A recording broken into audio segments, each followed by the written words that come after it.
Hello everyone. Today I want to talk about 10 different perspectives/techniques that I no longer utilize in my own magical practice, and today's video is really going to be just a super chill, casual, chatty reflection video. So grab your tea or whatever, let's just hang out together. But I want to talk about how my magic has really shifted over the years, and some of these are newer revelations, some of these are old revelations that I've just never really talked about on this channel. And a big fat disclaimer, of course, people evolve over time. If you're watching this video a year into the future or 2 years into the future or whatever, I may not hold the same perspectives that I do today. So the conversations today very much depend on how I'm feeling right now in my magical practice in this very moment, and kind of some things that I've really been thinking about recently. So let's talk about some of these techniques and perspectives that I no longer practice and why.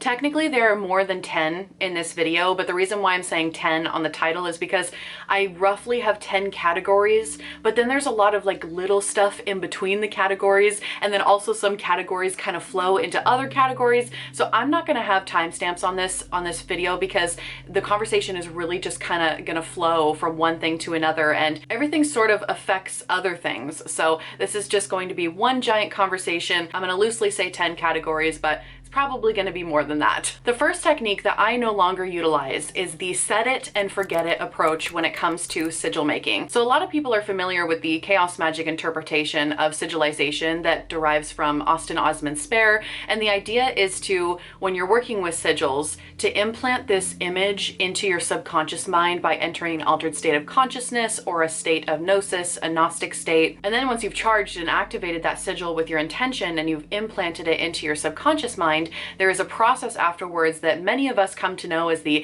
set it and forget it technique. And what that means is that usually with sigils, you would set it, aka implant it into your subconscious mind, and then completely forget it ever existed. You would burn the sigil, you would rip it up to shreds, you would bury it, you would destroy the sigil somehow, so that way you aren't constantly thinking about it, lusting after results, self-sabotaging. I do think this is really great advice for a beginner that's working with sigils, especially if you're someone that tends to kind of overthink, and if you do a spell or a ritual or whatever, and afterwards you're just sitting there going, okay, has it manifested yet? Like TikTok, what are we doing here? So if you're someone that tends to lust after your results in the sense of, I want it right now, when's it gonna happen? Then yes, the set it and forget it technique is going to be really helpful for you, because it helps just to put it out of your mind and to stop those self-sabotaging behaviors and to stop yourself from thinking way too much, because that is when you may interfere with the universe being able to provide that result to you. But over time, working with sigils in my chaos magic practice, while I do think that technique works for some, there are many modern practitioners that don't utilize the set it and forget it technique, and instead they'll put all of their sigils in a book somewhere to refer back to later on. Or I've done this before where you take a home protection sigil, for example, and you paint it up above the door frame, and then every time you look at that sigil, or even if you don't look at that sigil, you just subconsciously register that sigil as you're passing through the doorway, that intention is reinforced. So I think there are applications, you know, especially if you're getting a sigil tattooed. Let's say there's a sigil that you want tattooed on your body and you plan to charge it and activate it during the tattoo process. You are using the pain of the tattooing experience to enter an altered state of consciousness to implant that intention, that sigil, into your brain. Of course, you'd need to be staring at the image of the sigil as well while you're doing that. So maybe you have a copy of it in front of you while the tattoo artist is like tattooing it somewhere on your body. But in that case, you're not going to be burning or destroying or getting rid of the sigil, right? Because it's tattooed on your body. So I think there are many applications where it's totally appropriate to still keep the sigils around you where you can see them. And it really just depends on the intention. It depends on the magician. And I've gotten to this point where I'm okay not necessarily having all of the answers right now. And I'm also able to be patient with my magic. I know that it does take time because I usually don't do spells and rituals that often anymore. And when I do them, it's usually for really big, life-changing things. And I know that those those big life-changing things are really going to take a lot of time to have all the pieces fall into place. For example, I just recently did a career spell. It kind of brought some unexpected results, and I talked about that in my February vlog, but I knew that it was going to take some time for that to work through, and I suspect that things are still kind of falling into place for that. And so because of that, because I can acknowledge that I don't need to have all the answers right now, I don't need results right now, because I am fortunate enough to where I'm in a situation that's not dire. I can wait for the pieces to fall into place. I can keep my sigils around and have them subconsciously reinforced every time I view them. So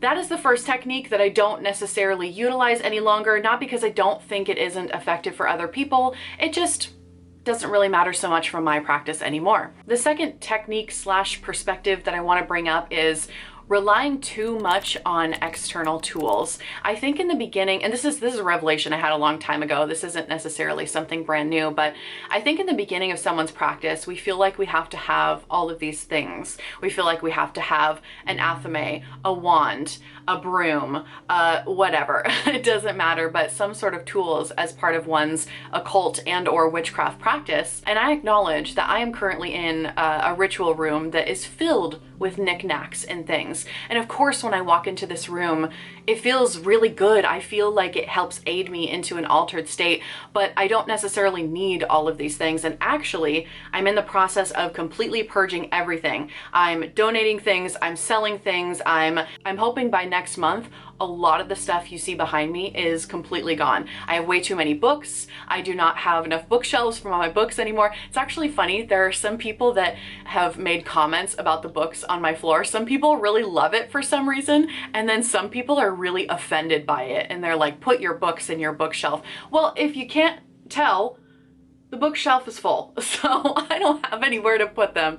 So I'm hoping that I can kind of clean up this space a little bit and really just purge and go very, very minimal with things. But for a while, my practice has really been in my mind. It's been a lot of mindset shifts, and even when we talk about altars a little bit later in this video, I have a lot of altars in my mind and not physical altars. I think focusing too much on the material aspect of magic really limits your ability to work with magic within yourself. If you always have to rely on having a cauldron in front of you or whatever other tools, that's fine. But I hear from so many different people that in the beginning of their practice, they feel like they need all this stuff, and then they end up not using any of it. So if you're gonna use stuff in your magical practice, make sure it's something that you know that you're gonna use regularly and you have very specific intentions for. Don't feel like you have to go and buy a bunch of things just because you think you have to. Also, I think I've said this in my videos before, but I think a sign of a really great magician is someone who can practice magic with just the tools that they have on hand, or maybe no tools at all. If we think back to our ancestors, if you're working from more of a folk magic perspective or a witchcraft low magic perspective, our ancestors probably didn't have access to all of the cool, wonderful witchy things that we have today. Being able to be somewhere and just visualize or work with mental thought forms, or if you can't visualize, doing other forms of mental alchemy, I think is so powerful. To be able to will something into existence without the reliance on external tools, to me signifies some sort of mastery over energy manipulation. And I think that's so important because the magic is you, right? It's not the tools, it's you, at least from a witchcraft perspective. I know with ceremonial magic, it gets a little bit different because there are very specific ritual tools that you use to conjure certain spirits. And that's not necessarily what I'm talking about here. I'm talking about this reliance on tools and that we don't really need them to perform really effective magic. The third perspective that I have adopted is that I no longer seek validation for my own magical practice. And what I mean by that is I don't really care if anyone believes me. It's funny because I'll get comments on YouTube, show me empirical evidence, please. And it's more than one person that has given me these types of comments where they're like, show me the proof. Show me the proof that this has actually worked. I don't care if you believe me or not, because I know what works for me personally. And also, magic is so experiential, it can't be measured in a scientific way yet. I say yet, but as of right now, there is no way to provide empirical evidence, but that doesn't mean that it isn't deeply impactful in someone's practice. I would not still be practicing magic or witchcraft or deep diving into the occult if these things didn't work. I wouldn't be doing this after what, 20 plus years now. I think I'm actually coming up on my 20th anniversary. Oh gosh, I have to check. But I wouldn't be doing this for this long if I saw no results. And if I didn't see some incredible things happen that I can't explain by science. So I have gotten to the point where magic is so personal and experiential that it's gonna be different for everyone. I can't provide empirical evidence, nor do I care to. Why should I sit here and have to try to convince someone when I don't care if they believe me or not? Either you wanna dive into this kind of stuff or you don't. And if you don't, then that's fine. And I struggled with this one for so long, not only because of my history as an atheist, but also because I'm a very, very skeptical person. I obviously have a science major and a psychology major, and it's something that I really, really value. And I'm very skeptical of anything paranormal. I was for so long, and it really took me a long time to get to the point where I was okay sitting in, I think I mentioned this in one of my other videos too, but sitting in the uncomfortability of not knowing. We don't have all the answers, and I'm okay not having all the answers. I don't need the answers. In fact, I don't think we're supposed to know the answers because our brains are too small. And if we were meant to know the answers, then we would. We would be able to comprehend it, but we can't, and so we don't. Now, of course, I will say this feeling of not needing to be validated in my own magical practice, it definitely comes on waves ever since I've been on YouTube, because this is a perspective that I've adopted for a long time, not needing to be validated, but being on YouTube in particular and being under the scrutiny of so many people. Of course, there's going to be people that don't want to listen to what you have to say, that are going to pick apart your magical practice and say that's not real, that doesn't work, and so on and so forth. And it happens to every creator, not just me. So I acknowledge that this is just, unfortunately, a struggle of being in an online platform space. I don't know, but it definitely comes in waves for me. And this need for validation, while I don't normally need the validation, there are times where certain comments will hit me and I will think, wow, that really hurts. Do they really believe that my perspective isn't valid here, or whatever? So I'm not perfect. I do have days where I get kind of down by certain negative comments, but then I come back to this perspective of I don't need validation from anyone else to know that this is really impactful for my own experience of reality. The fourth perspective I was writing about in my journal. So I'm actually just going to read a little excerpt from my journal because I think I wrote it exactly how I want to say it, but I'm really moving away from over-explaining magic to non-practitioners. If somebody wants to practice and they're genuinely interested, absolutely, I will share probably too much with that person, but I'm done trying to explain things to, let's say, family members or coworkers or whoever in life that are non-practitioners, unless they're genuinely curious. Because I find that a lot of us seek this validation from people that are non-practitioners, and we want those people to understand where we're coming from. And I think there's so much power in accepting that they're not interested, and you don't have to waste your time. So what I had wrote in here was that there's a tendency to justify magic with psychology, quantum mechanics, or any sort of comparative religion to make it seem more rational. Oftentimes we try to explain magic through a psychological lens or through a quantum mechanic lens or whatever to make it more palatable to people who are non-practitioners. And while I may utilize that in some instances, you know, if someone's genuinely curious and they just don't get it at all, they're not from this witchy woo-woo spiritual occult sphere, sometimes I'll use psychology to help them understand certain aspects of it. But I also think that we need to explain that that's not the whole picture. That's part of the picture for sure. And if you're operating from the psychological model, by the way, completely disregard what I'm saying. If you truly believe that magic is only in the psychological model, then this certainly doesn't apply to you. But because I operate from all models and I'm very much a meta model of magic type of person, for me personally, it might be a disservice to try to explain away magic in the sense of psychology, quantum mechanics, and etc. and so forth. Not always, okay? I know I'm gonna get hate for this. Not always, because I still do that. But to non-practitioners who are not interested, who aren't gonna get it, and trying to almost take something that is spiritual and sacred and try to make it rational and scientific when I don't believe it's meant to be rational and scientific. The experience of magic is the complete opposite. For me, at least, it's the complete opposite of a rational linear thought process. It's more of an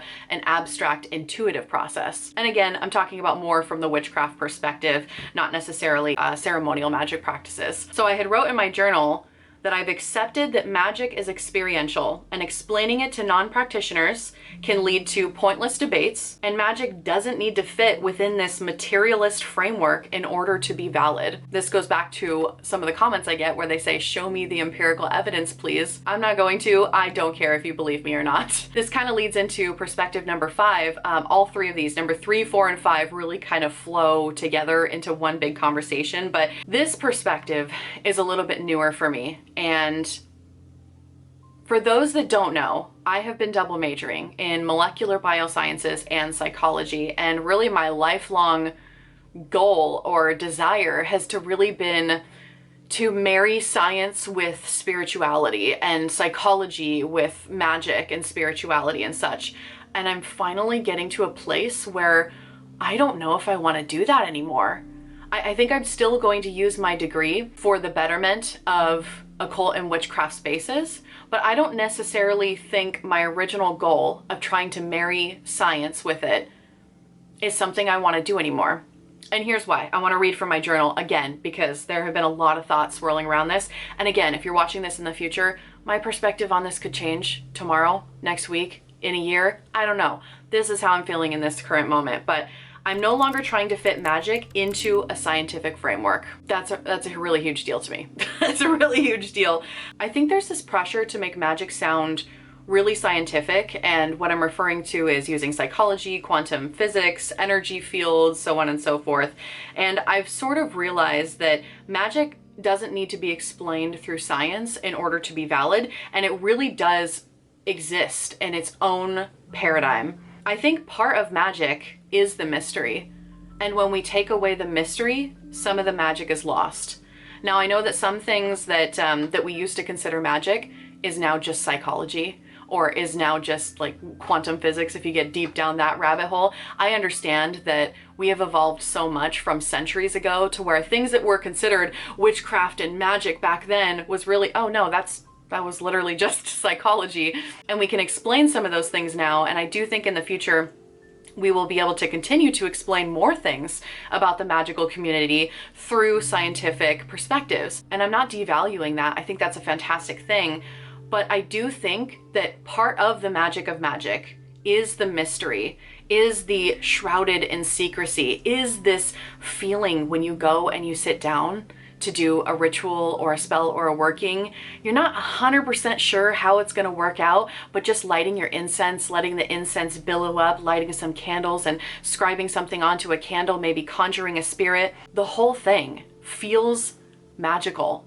And when that process is explained by science, it no longer has that same feeling anymore. So basically what I had written in my journal is that I've always tried to explain my magic with as much science as possible, and part of that was because of the validation. I wanted to be validated by others, to be seen as more credible. I didn't want to be perceived as weird or woo-woo, and now I've gotten to a point where I don't need that validation, and I don't care if people see me as weird. But magical work, feeling magical, is very important to me. I also wrote that I think it's limiting to always live in the conscious rational mind, which is often critical. I've talked about this a lot in my videos. I talked about it in my Occultist Guide to Brainwave States, my Occultist Guide to Meditation, and various other videos on my channel.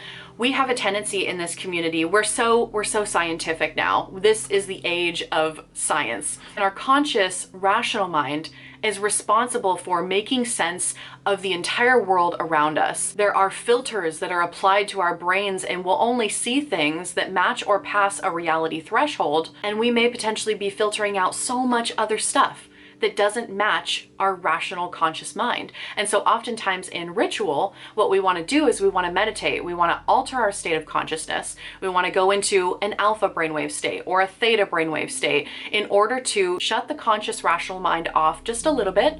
So that way we have greater access to our subconscious mind, which our subconscious mind doesn't have those cognitive filters. And so we can receive so many more messages. We can see so many other things that we normally wouldn't see when we're awake and being super, super rational. So I think when we start to explain magic away with science, we're getting too much in our conscious mind, and we're starting to filter out all of these wonderful spiritual paranormal experiences, and we're not so much in the subconscious mind anymore. So those are some thoughts that have been ruminating in my brain space lately, which is a really big deal because for people that have been following me for the last 3 years, I mean, a lot of you know what my major is and what my life goal really is.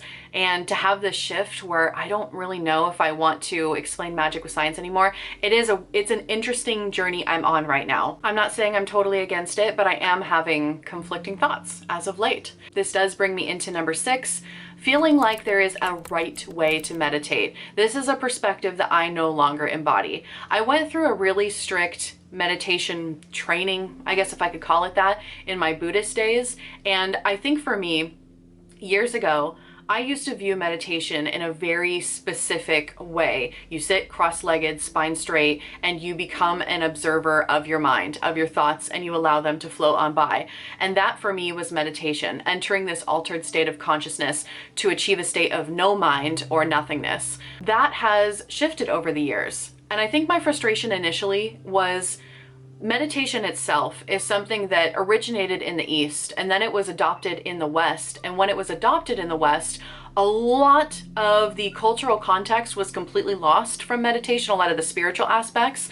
And it became so watered down to where I was seeing people on pop culture websites saying that, oh, you can do this and it's meditation. You can do this and this is meditative. And I was seeing so many things being called meditation when I personally would not define that as meditation at all. I would say, sure, that's a form of mindfulness, but to me, an actual practice of meditation was something completely different. It was sacred, it was spiritual. It wasn't necessarily a practice of like self-helpification and mindfulness to the sense of trying to better oneself to get something out of your material world. I might not be explaining this correctly, but I was very much a stickler with the definition of meditation. And over the years, I've really kind of loosened on that definition a little bit because first of all, I am just one person and I'm not allowed to say what meditation is or isn't. But also going back to science, which is hilarious because I just talked about how I didn't want to do this. But if you look at studies from people who are neurodivergent and you look at studies of, let's say, ADHD people specifically, it turns out that their brainwave states are perhaps a little bit different as far as the ones that they are in the most than a neurotypical person. So for example, I've seen some really interesting studies come out that, and you know, correct me if I'm wrong, please take all of this with a grain of salt.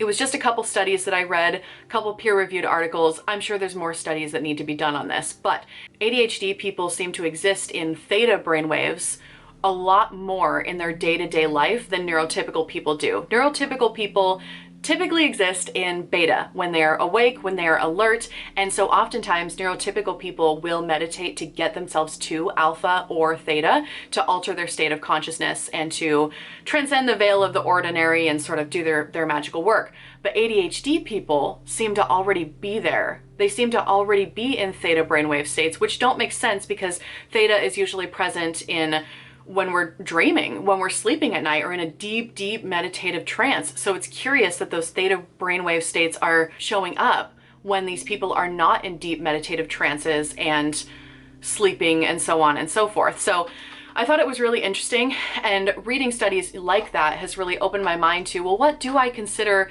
meditation? Because if meditation is about altering one's state of consciousness, altering your state, there are so many different activities that could be considered altering your state of consciousness to achieve different brainwave states. And so I would think that really any activity that alters your state of consciousness, aka changes your brainwave states, that could be considered a meditative practice. I know not every single situation applies, but I think that we can apply that definition a lot more broadly, a lot more loosely, as long as the origins of meditation are still respected, of course. So I've gotten a little less strict with my views on meditation, because many people will say, can I go walking on a meditation? Can I listen to music? Can I go, can I dance? Is that a form of meditation? And I think that our definition of meditation has really evolved over time. And at first I thought that was a bad thing. I didn't like it. But actually now, because there's so much variance in neurotypicals and neurodivergent people, I don't think we can say what is or is not meditative for another person, because we are experiencing different brainwave states and we don't even fully understand brainwave states. We have a good understanding, but there's still so much more we don't know.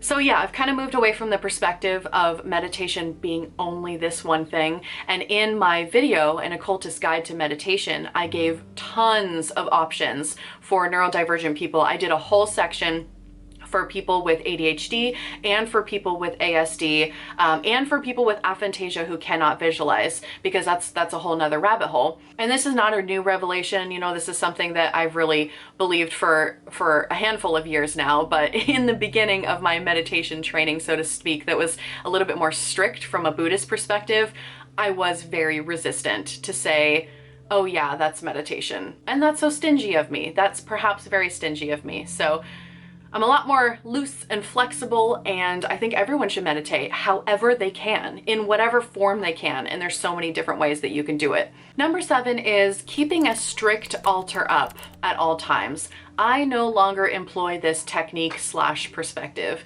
I used to have very strict seasonal altars that were assigned to the Sabbats, and I do still like to decorate seasonally. That's something I'm going to be doing a lot in my March vlog. But I used to have very specific altars for the season, or I would have very specific altars for deities that I was working with. And my work with Thoth for the past couple years and my exclusivity with him has really been transformational to me, not just because of all the experiences that we've gone through together, but because this is the first deity that I've worked with where surprisingly he does not have an altar, which is so strange to me, because every other entity that I end up working with, and I say entity because there's a lot of different, I'm going to use that as a loose broad term because there's a lot of different entities that I work with, they usually get an altar. I usually have a candle dedicated to them, a certain type of incense that we both enjoy, and it's a place to commune, to pray, to write petitions, and so on and so forth. And I still think that's a fantastic way to practice. And I'm sure that my perspective will shift on this, and I'll probably build an altar to Thoth, I don't know, 6 months into the future, who knows. But as of right now, it wasn't something that he really indicated that he wanted from me. He wanted more acts of service for me to actually do the things that he wanted me to do, rather than to pray at an altar or venerate him or whatever. And even thinking back to having a ancestor practice, when that was something that was more prominent than it is nowadays, I had an altar for ancestors, and altars were just so important to me. And I think it's a wonderful place to designate where you can do your spiritual work and have it be a very sacred experience. So this is just something that's really strange now, that I find myself not really having permanent altars. I will set up temporary altars for any rituals I'm doing. So for example, if I sit down and I want to work with Mars or Mercury or whatever, I will set up a temporary altar with tons of candles and incense and correspondences, of course, because that's part of the ritual experience. But I don't have a permanent altar set up anymore for those types of things. So I also think my perspective has shifted over the years, over the past decade, to doing a lot of magic and a lot of spiritual things in my brain space. It's a lot of mental magic for me. So even altars, I will have altars in my mind palace, in my inner temple. I don't need a physical altar, because when I sit down, wherever I sit down, I'm able to visualize that altar in my head and get myself into that that sort of mental space, if you will. So yeah, I still will decorate for the Sabbats and decorate for different seasons and such, to kind of bring in that fresh change of energy. But I find myself moving away from permanent altars and more so to temporary ones for when I need them. But mainly the permanent ones are in my head. Number 8, going along with mind magic, and most of the magic happening in the mind, rather than, I feel like there's a common theme here, rather than the reliance on external tools or external altars, it really has turned internal and into some sort of mental alchemy, if you will. That's not true. Alchemy is a whole nother subject. But so number 8 would be creating thought forms through these complex rituals. I wrote about this in my book. I wrote about the textbook way to create a servitor. I think and I even have a video about it on YouTube, how to work with servitors. I think that's a fantastic approach for a beginner who has never created a servitor before. There's specific protocols that you go through to create a servitor, and I think that's important for the beginner because it helps you establish a practice in general, and then over time you can modify it as you see fit. But when you don't even know where to start and you don't know what to do, sometimes people need a little bit more of a rigid structure at first to understand the rules, so to speak, and then they can learn how to break the rules later on and fit it to their own practice. So this complex system of creating a servitor, I no longer really embody. It's the system where you sit down, you write down the purpose. It's a lot of journaling at first. You write down the purpose, you write down any sort of like physical attributes or features or powers, you know, just kind of hashing out all the details of that entity that you're creating. So you would write down all of these things, right, about the servitor, and then you would create a sigil that is basically the sigil of the servitor, and you would activate it by activating the sigil. And there's also other aspects too. You might want to consider what some may call a fatal flaw or an off switch. You might want to, whatever. If you want to know how to create a servitor, you can watch that video that I did on that. So there's a step-by-step process to creating these types of magical entities and to working with them. But now that I've moved so internal and a lot of my practices are really in my own mind, I have my own little wonderland that I go to that I've talked about before on this channel, where there's a wonderland that I go to in my mind, and it's sort of in my mind but also kind of out of my mind. It's like one toe into the astral realm, one toe still in my subconscious brain, or maybe they're both together. I don't know. I don't have the answers. It's definitely a deep meditative trance though, not a light one. It's a deep one for sure. But there's a place where I have a little servitor workshop, and I will construct these servitors in my mind. And not only that, but I will make adjustments with them in my mind. So if I'm working with a magical entity that has served its purpose, but it performed really well, and I want to reassign that servitor to another task, I think that's absolutely appropriate. Why would I get rid of a servitor just because it's fulfilled its task if it was really, really effective? If I can just reassign the same servitor to a new task, why would I just not do that? So oftentimes I'll go into the servitor workshop in my mind and work on reassigning that servitor, and this is through a deep trance state. I also visualize almost like a bulletin board in the servitor workshop where I'm scrubbing away the original sigil and the original job description, and then putting up a new sigil and a new job description, but the same body, the same characteristics are there with the servitor. So anyways, needless to say, all I'm trying to say here is that there's so many different ways to do things, and I think once you get past that beginner stage and you've learned the rules, you are absolutely allowed to learn how to break those rules and make them work for you. Number 9, thinking every spiritual experience has to be profound. There was definitely a point in the beginning of my magical spiritual career, I guess, journey, whatever we want to call it, where I thought that, especially with working with spirits, I thought that every interaction had to be this incredible, profound experience. Like if I'm working with a spirit, I wanted the lights to flicker, I wanted the candles to go out, I wanted the table to shake. I anticipated these things to be really grandiose and profound. But what I found over time is that spirit work, and not just spirit work, but just magical work in general, is so subtle. And really the magic is when you're able to notice these subtleties and just the smallest shifts in energy that end up drastically changing your perspective on a situation or manipulating your reality in some way. You'll hear witches talk about this all the time on YouTube, where it's not Hollywood. It's not like, you know, these crazy, I mean, sure, crazy, grandiose things can happen. I'm not saying that, but this isn't a Hollywood movie or a TV show. Magic is a lot more of a subtle art. And so I've really gotten past this perspective of magic or spirituality needing to be this elaborate, profound experience in order for it to be effective, in order for it to be valid. I always had this intense need and desire to experience intense visions or insights or have these prophetic dreams. And sometimes that does happen. But the prophetic dreams are pretty few and far in between for me specifically. Some people may have them more often, and that's their thing, and that's fine. But these small shifts in energy that lead to breakthroughs are just as powerful than these profound experiences. And I think it's really important for us to acknowledge how subtle magic can actually be. And lastly, ethics are not black and white. I very much live in shades of gray.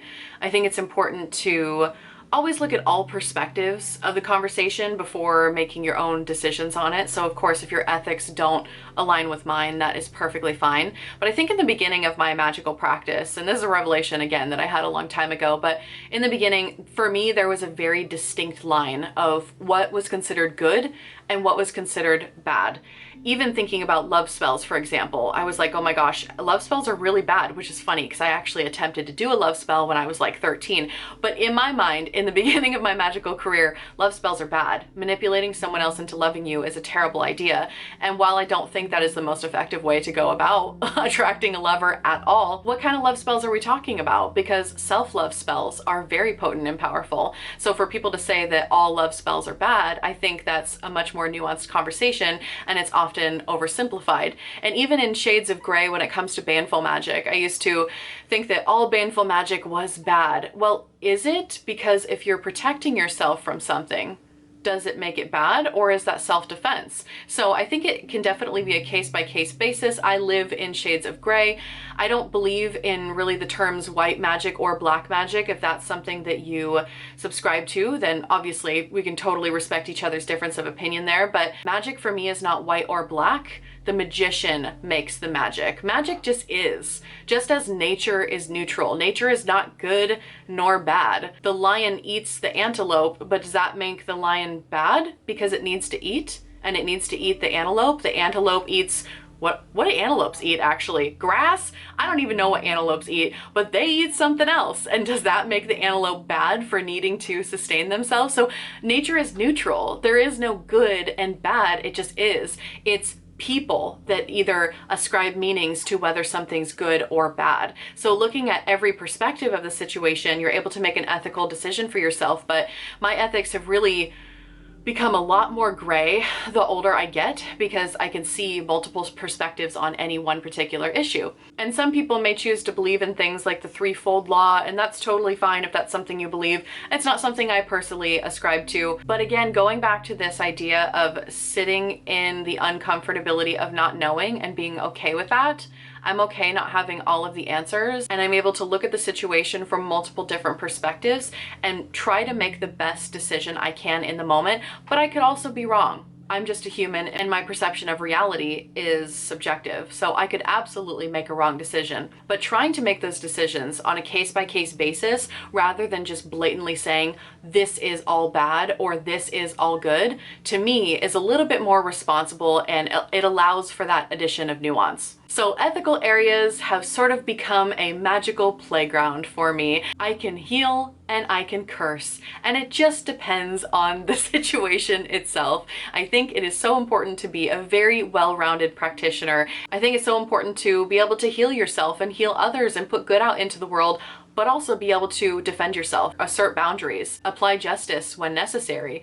It makes for a much more well-balanced magical practice in my own experience and personal perspective. So those are some of the ruminations I've been having lately, or just shifts that I've noticed over the past decade of my practice. Let me know your thoughts on any of these below. Thank you so much for watching, and I'll see you in another video soon.